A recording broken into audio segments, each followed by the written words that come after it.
Welcome to Resume Storyteller with Virginia Franco, bringing you interviews with industry experts and regular folks who tested the job search waters and succeeded, and strategies to tell your story and land you job interviews in 60 days, guaranteed. Here's your host, Virginia Franco.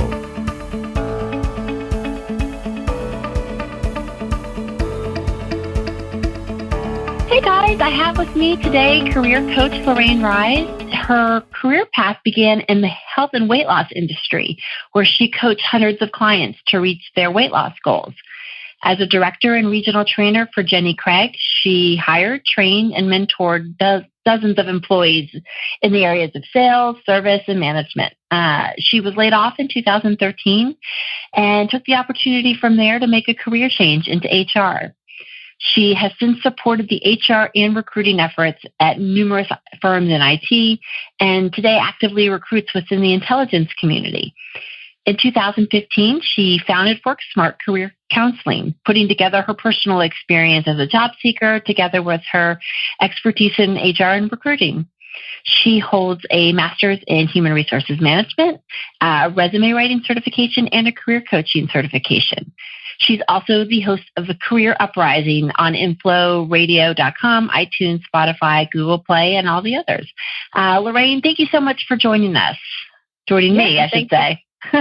Thanks for having me. Yeah, happy to be here. So you heard me give a quick overview, but a quick bio, but I'd love to hear from you a little bit about your role day in and day out and how you came to be in this position. Sure, absolutely. So, I founded my company we're coming up on 4 years ago. It was in 2015, so it's hard to believe that I've been at it for right? 4 years, already, which is wonderful. So, I've been blessed to help well over 200 clients in that period of time. And so what I do is I really focus at this point on working with the mid and late career professionals. So my clients typically are 45, even 50 plus, and they're still very much in the game, though. They're not ready to retire. Not ready to check out. Yep. Yeah. They want to be competitive. They want to feel confident, but maybe they're lacking that for some reason. Maybe they want to transition to a new career or get a better job in the same field. But one thing that I know a lot of my clients have in common is that they have long tenures at jobs.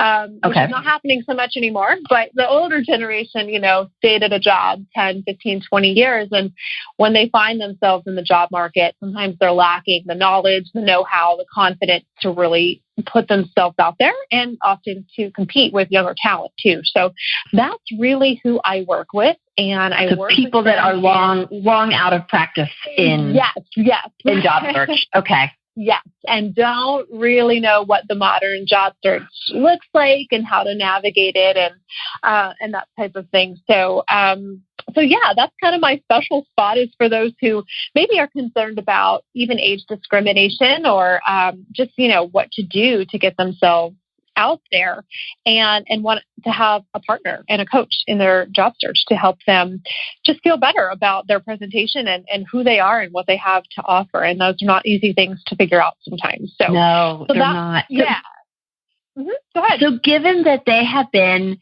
most of them probably have either because they've stayed at the company for a long time or they've been able to sort of follow along, through loyalty, they've been able to jump companies with their manager. I know I see that a lot. Now that they are entering the job search market for the first time in a very long time, are there a couple of challenges that you see as commonplace in the group that you are working with primarily? Of course. Well, I think the first one is just knowing what you're good at, because especially when you have been in a position or with a company for a long time, it's only natural you get a little bit complacent. You get used to it. You get used to the company culture. You get used to your role. And you honestly lose a little bit of, objectivity about who am I? What am I good at? What do I want to do? And who would want that out on the job market? You've kind of had this tunnel vision for a while being with one employer. And it's a whole different ballgame than when you ask the question of, well, what else can I do? What am I really good at? And I work with a lot of people who are kind of going through a self-inventory a little bit and taking stock of, okay, this is what I've done so far, but is that still what I want to do? I still have a good 10 or 15 years left. So I find that is a big challenge for them. It's just sometimes finding a direction and pivoting that direction a little bit to know, I want to make these last 10 or 15 years really count. So I want to do something really worthwhile that I want to do. I hear that a lot from clients is, I don't just want another job. I want one I really want to go to every day. Yeah. Do you sort of see a lack of awareness because they have been doing they've been in the role without needing to reflect back on what they're good at, but that's what they like to do? Okay. Yeah.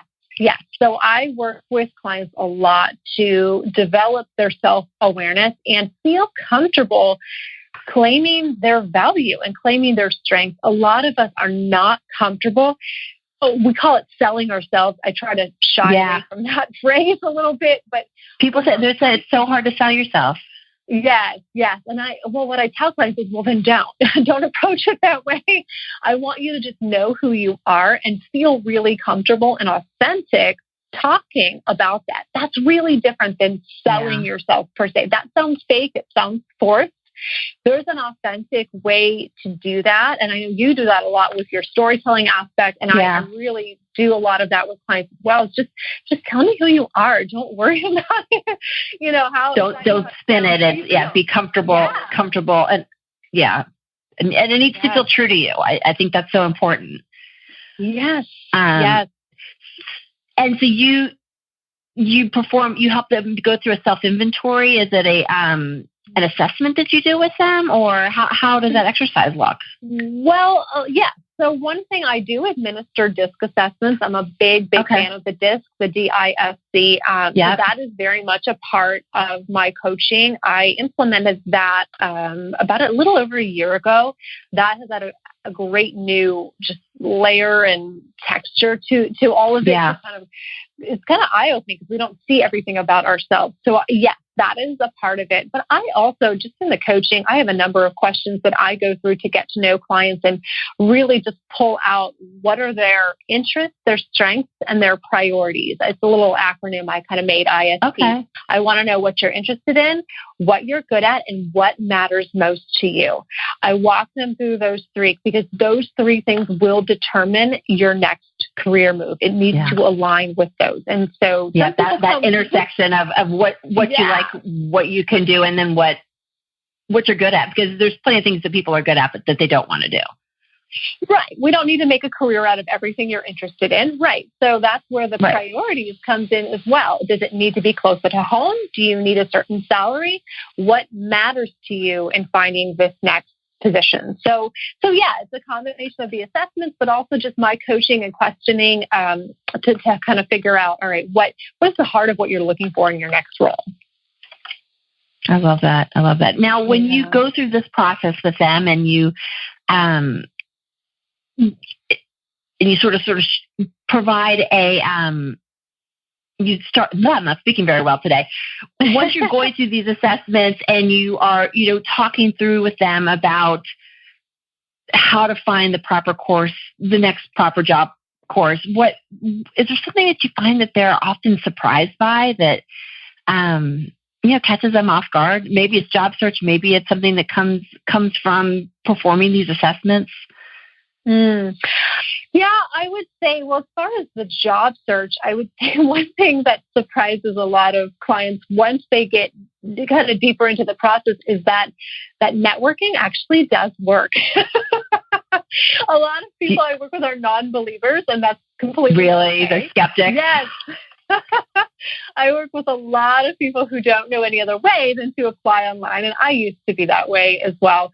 But that is one thing that is surprising for a lot of people, that, there are other methods out there. And I would say, too, it's surprising sometimes that there is an authentic way to network. It's not often what people think it is. It's not just handing out business cards. We want to go beyond that and really just kind of learn how to connect with people. And so I think a lot of people are surprised that, yes, there is a genuine, authentic, simple way that you can just start conversations with people, and it actually does work.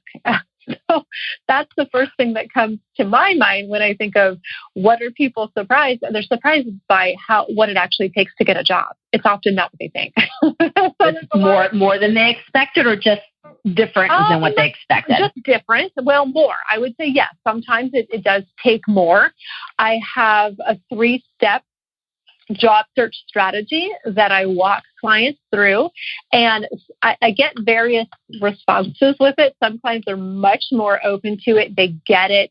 They like, the networking and the communication and the connection part of the search. But then I get clients who are totally averse to it and allergic, and there's resistance. I can tell that they're not quite getting what I'm saying. So I have to kind of alter my approach a little bit. But I do believe that if somebody really shows up and does the work and follows the method, that it does work. And I've seen clients get new positions within 60 days, or usually less than 90 days. That person is back to work if they follow the 3-step process. But is it uncomfortable if you're not used to it? Yeah. Is it different? Is it a little bit more work up front? Yeah. I tell people, you won't be able to just fire off resumes online. You can just hit send, right? You can, but that's, working with not going to take 90 days. You're going to get out of your comfort zone. You start. So, well, I love what I heard you say now 2 times is you really try to do a mind shift change to remove this. You talked earlier about removing the stigma associated with selling yourself, and now you're working to remove the stigma around networking and replace that with a more authentic and genuine way to embrace it and approach it. And it is difficult for some people, and it's something I have to say I really did not even embrace networking myself until I owned a business, and I understand it in a completely different way now. Unless you count organizing carpools in my neighborhood and networking with strangers that way, but. When I was in my 20s, I didn't know any other way except to apply online. And I do believe that I got lucky and I did get some jobs that way. But I can see the value now of actually knowing people, having conversations. And, and I also have to think, gosh, I was in my 20s. So maybe job searching was just a little easier than when you work with my target audience and you're 45 or 50, it's not going to be as easy. So you're going to have to use a little bit more aggressive, for lack of a better word, or diverse strategies. Then, unfortunately, I'm sorry, but a 20-year-old might be able to just. Well, it's true. They call it a corporate ladder, but it's really a corporate pyramid. There's less roles as you get up to the top, so you do have to do a little bit more work to land to that next level. But even when I think about my 20s, I did a lot of applying, but if I think about it, I actually got every job through a friend, but I don't think I was going after it saying I need to network. It was I'm applying while a friend is working out. And so the friend stuff actually worked back then. I don't think I thought of it as networking. It was who do I know, Yes. There's so many other benefits to it, especially when you are unemployed, for example. I can't tell you how critical it is to get out of the house, to meet people, go out for coffee. It's not just about, will this person immediately be able to get me a job? It's about your mental health. It's about your attitude. It's about how you're showing up for this job search. It's about not sitting at home feeling unemployed. If you hide in your basement applying online, there's no quicker way to start. Really, your self-esteem will take a huge hit. Yes, it will. Yeah. Yeah. So I try to kind of expand people's minds a little bit and understand that networking is part of your long-term strategy. Yes, it can help you in the short term, but this is something that it's a way of life. It's something that you should always be doing. You should always be cultivating relationships. You should always be making connections. You should always be checking in with your network and caring what's going on with them. You would want them to care about you. And it's going to be one of those things where when you need it, it's going to be the relationships that you've already built that are going to come back and serve you. So think of it for the long term, and think of it also just as good for your confidence to get out and talk and speak to people and get practicing talking to people about your strengths. I think networking is great interview practice. You know what? That is a really good point. You're right, because if you are articulating your value pitch and you're tweaking it with your network and your friends, you're right. You're absolutely right. Go ahead. No, go ahead. You first. I was just going to say, I just try to, what I would tell people who are averse to it is it's more than just about, will this produce a job lead? There's so many other greater big picture benefits to networking. So I just encourage people to take a holistic view of what it can do. Right. Well, it's interesting because I find that people are more than willing to ask neighbors, do you know a good handyman? Do you know a good person for this, that, or the other? That's networking. And that's networking. Exactly. And then so it's, you don't think of it that way because you're not advancing your own agenda. But you're asking. Well, I guess you are. You're right. You are. That's a great point. It's the same thing. And is that person really going to come back and go, oh, God, I'm so annoyed that you asked me for that? No, No, I'm not going to give you the name of exactly, of someone to move on. Right. So what is the best piece of advice, or maybe the first piece of advice you might give someone who is just at the beginnings of thinking, I want to explore career change? I would say you need to be very clear on why. All right. So going back to your values, your interests, your strengths, your priorities, your values, I think the two most critical words is know thyself. Know why you want this career change, because a lot of people do move from job to job and never fix what's broken. They don't fix whatever the problem was. They end up finding the same thing happening again. So, kind of like in a relationship, you attract the same type of boyfriend or something. Right. Because you're not really, it's true, because you're not addressing what you might need to do different. How are you showing up at these jobs? What kind of companies or relationships, either way, are you choosing? And you have to fix what's not working for you and know what that is so that you don't repeat that again and then have another toxic job or another long commute or whatever. Right. So you know what to look for. You know what to look for the next time. Absolutely. And so I would say how do you help people to know thyself? Well, I think by just having conversations. So I ask very frank questions, and I'll just say, so why do you want to do this? Tell me what brought you into my office. What is broken? And just getting them to think and brainstorm out loud. And sometimes they have the answer pretty quickly. Sometimes they have a clear picture. Sometimes they don't. Sometimes they have to think on it a little bit. But I just ask a lot of probing questions and tell me why. Why is that important to you? And so what about those people that oh, I'm sorry, I cut you off. No, that's okay. Just stimulate their thinking about, there's something that brought you in here. There's some part of you in your intuition that says something is off. So I just get the conversation going and getting them thinking about what that is. And they always know. You always have the answer. It's just a matter of asking yourself the right questions. Go ahead. I was going to say, because sometimes so many people will say, I just want to keep my options open. That's their answer for job searching. But you need to be able to dig beyond that, or otherwise you'll either never leave, or you'll never know what you want to go to. Right. So what'll make it worth leaving? What options do you want? Yeah, why?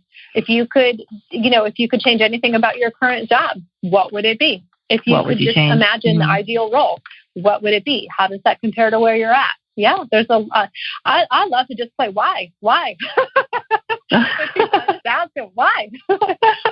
It's all about because that's so. I know. Okay, so now I want to ask the same question, but this time, what advice would you give someone who did jump in, is job searching, and it is not going well? How do you steer them in to regroup? Well, one thing that even if I am working with someone, because this could apply to somebody maybe who is not working with a career coach, but even if you are working with someone like you or like myself, talk to people in that field or who are doing what you want to be doing, and ask them, how did you come about this role? I love just having career conversations with people who are either at the company maybe that you want to be at, maybe you've applied unsuccessfully. Reach out to somebody there and ask them just for their advice. How did you get to be working at Microsoft or whatever it is? Find mentors or people who you can have some of these conversations with, whether you know them or not, and get some conversations going, whether it's a company you want to get at or a different field that you're changing into. But don't do it alone. I think that would be my biggest thing. Don't just sit behind your computer and do it alone. This is a huge world out there. There are people out there who can help you, who have answers to your questions, who have successfully done what you want to be doing. I mean, LinkedIn. Why recreate the wheel if someone else has done it successfully? You could follow in their path, right? Made these transitions. Get somebody on the phone and just ask them, how they did it. So I'm always telling people to go find somebody who you can connect with, or someone who can connect you with somebody else who can kind of give you advice. People love to give advice. People will say yes. They really do. And then I guess the other thing I would say too is, if what you're doing isn't working, by all means, just do something else. Really. I mean, just change your strategy. Do something else. Have the self-awareness to realize, okay, here's what I'm doing. It's not working. What else can I do? What other action can I take? And sometimes that's what people don't know, and that's why they come to a career coach. And I'm totally here for that. That's what I'm here for. But whether you engage me or not, just, my goodness, don't keep doing the same thing over and over again. At least talk to someone. Explore what other ways there are to do this. Yes, absolutely.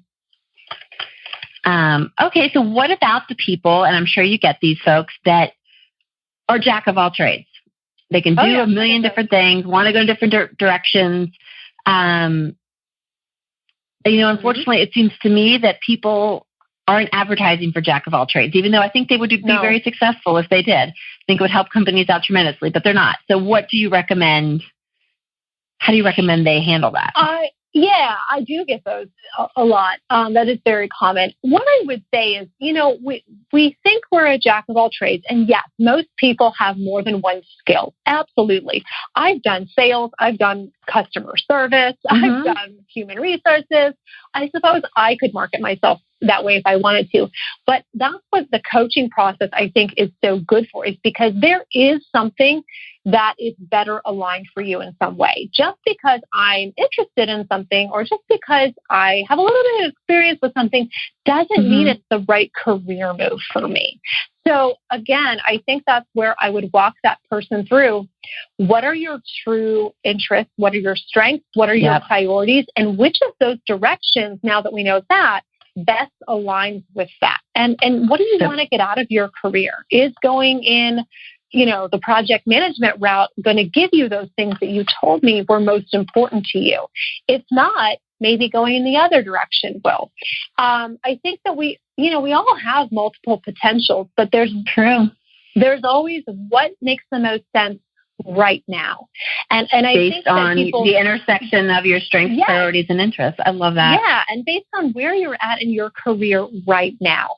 Just because you go in this direction, of career choice A, doesn't necessarily mean you won't use these other skills or be able to go in direction B later. Sometimes I think what people need to do is almost stop looking at the big picture and think about who they are and where they are right now. Right now. Don't get too far ahead of yourself. Yes, right now. And how will that align with my interests, my strengths, and my priorities? There is a direction when you look at it that way, and stop thinking, I have to think 20 years ahead. Well, maybe a couple of years ahead, but sometimes you don't want to. You're right, because priorities shift, and what works for you now isn't going to work for you 2 years from now, and it probably didn't work for you 2 years prior. Right. Absolutely. No, very good. That's great advice. Well, now you alluded to this next topic at the very beginning, and I'm sure you come across this quite a bit. People that are worried about age discrimination, and being on the HR side, I'll bet you have a unique perspective. I'd love to hear your thoughts on the topic and what kind of advice are you giving your clients around it? Yes, this is definitely a big issue. And the fascinating thing is that there are no less than 5 generations in the workforce right now. What? The workforce has never been more diverse. And I'm fascinated. Okay, hold on. Can you name them? I don't know if millennial. I know all the right names for them. I don't. I don't know quite. I mean, I know the baby boomers and Gen X and all that, but I don't know if I know all the up and coming ones. Wow. Gen Y, Gen Z, Gen X, millennial, and baby boomer. Yes, that's 5. Wow. It's like alphabet soup. I get a little confused myself. But so, the reality of it is that the workforce has never been more diverse. And that is a good thing. Ultimately, it is a good thing. But of course, there's going to be challenges. Absolutely. And, does age discrimination exist? Of course it does. How much and to what extent? I don't think we know. It's very hard to prove discrimination just by nature. No, yeah. A lot of it is really hard to quantify and prove. But is it out there? Of course it is. But here's the thing. It almost doesn't matter in a way because you need a job anyway, right? It doesn't change the fact that you want to achieve this goal. You want to, find a new job at age 55 or 60. You're going to have to push through that regardless of whether or not it exists. And I think it's something to be aware of, but you don't ever want it to become your crush and your story. And I've heard this so many times from people, oh, no one will ever hire me. Oh, it's because I'm old. And I'm thinking, how do you know? I mean, maybe, but how do you know? And we don't necessarily know that. And there's a very delicate balance between being aware that something exists and trying to optimize, but then letting it become your story and letting it become an excuse. And maybe that some people may think that sounds disingenuous because I'm 35 years old, but I don't think it is because I have coached so many older job seekers who have found great employment even after being unemployed and having gaps on their resume that I know you can do it. My clients are proof that you can do it, but you have to have a good attitude. You have to push through it and not adopt it as part of your story that, oh, I'm old, no one's going to hire me. Well, that's what you're going to find. It's seek and you shall find. Self-fulfilling prophecy. Right. But there are employers out there, lots of them, who would be happy to hire older workers. And my dad was proof of that. He changed jobs when he was very late, like almost, 55, 60 or something like that. I've worked with people in their 60s, as well. Yes, and I remember him saying that he was so grateful that they were going to hire him at his age. But he could tell this company had a really great culture and that was really diverse, and they were more open to that. So there are companies out there who do not discriminate. And what I would tell somebody is to do a Google search for like top employers for older workers. There's lots of lists that have been compiled of employers that have a reputation for being more open and being more inclusive and diverse. There's published lists out there where you can target employers that are known for having better hiring practices. So I would use that as a starting point for someone, but it comes back to mindset. It really, really does. Mindset and culture fit, it sounds like. I mean, if you're going at a company that seems to embrace the youth, then that might not be the right place for your skills. Yeah, and I would say leverage your network. One thing that older job seekers have often as an advantage over the younger job seeker is that you probably know more people. You've been on this planet longer. You have a bigger network. I would ask other people who are your age, where do you work? Do you like them? Or do they seem to be open to hiring older workers? Leverage the knowledge of your network to find where other people your age work and whether or not they like it. And just use your network. You have a bigger network than the 25-year-old. They may think they have a bigger network on Facebook and Snapchat and whatever, right? But you have to question how deep those connections really are. Right. Are those 5,000 followers really right? Right. If you know 10 people who know you really well and would be willing to refer you, that is 1,000 times more valuable than 100 people or 500 people who follow you on social media. You know what I mean? You have those deep connections. Go ahead. I do hear sometimes, and where people that will say, "Well, my network's aging out; they're leaving," and I say, "Well, then it's time to expand your network." Yeah. Going through the same process. So those people probably still know younger people. People do interact with people older and younger than them. Is that what advice do you have for that? I would say so. Okay, so if they're getting out of the workforce themselves, well, who do they know? Who could they introduce you to? Who have they worked for that's still in the game, that's still working? Absolutely. Yeah. People know people. They do. You're absolutely right. And luckily with sites like LinkedIn, you can figure out who they know because it's all in there black and white. So someone comes to you and they say, 30 seconds, name 2 tools for me that I absolutely cannot be without in this journey. What would you say? I would say probably doing an assessment of some kind. I like the DISC. Okay. I think that the awarenesses that have come out of that for clients sometimes are so valuable. And I would say own it. There's a website that I love called ONET. O stands for occupation. And it is great for anyone who is exploring new career paths and doesn't quite know where they want to go and they want to research different occupations. Is this occupation growing? What does it make? What's the requirements? It's a great starting point to get ideas about what jobs are out there and if they're suitable for you. So isn't that a Department of Labor or that's a government site, isn't it? It is. But this is super user-friendly. It's not like the Bureau of Labor Statistics, which will give you a massive headache. This is much more user-friendly. It's made for the general public. I think it's onetonline.org is the website. I think you're right. And it's O with a little asterisk, right? Yep. ONET and DISC assessments. Those are 2 of my my toolbox. Okay. Excellent. All right. So my last question to close out this rapid set of 10 questions is my favorite one. What is next for you? Oh, a lot of things. Have anything exciting? 2019 is going to be big. I'm going through a big rebrand that's happening in a couple of weeks. So you guys will see a lot of changes from everything to my website to my actual company name.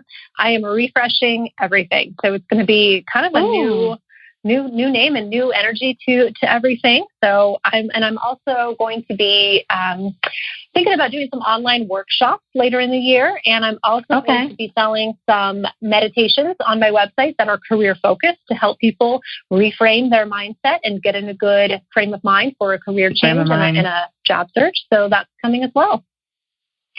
So if people want to reach out to you, I have the podcast and I have your website on as part of the bio. How would you like people to reach out to you? Yeah, I think go to my website, which is WorkSmartCounseling.com. That's a great place to learn more about me. You can request a phone call if you want to chat with me. And then the podcast is great. You can find that on infloradio.com or any of the major outlets. It's called Career Uprising. And I have a big presence on LinkedIn. That's a big place. So most of my kind of community and followers are on LinkedIn, and I do a lot of posting there. So I would say just look my name up and find me on LinkedIn. Find you on LinkedIn. Perfect. Well, Lorraine, thank you so much. You have given really good, just tangible advice, practical websites, and just good common sense. So thank you. Thank you. Yes, I appreciate it. I'm a fan of what you do in your show, so thank you for having me. Well, right back at you. Thank you. You've been listening to Resume Storyteller with Virginia Franco. To learn more about storytelling strategies to catch the eye of today's skim online readers, hiring and decision makers, go to www.virginiafrancoresumes.com.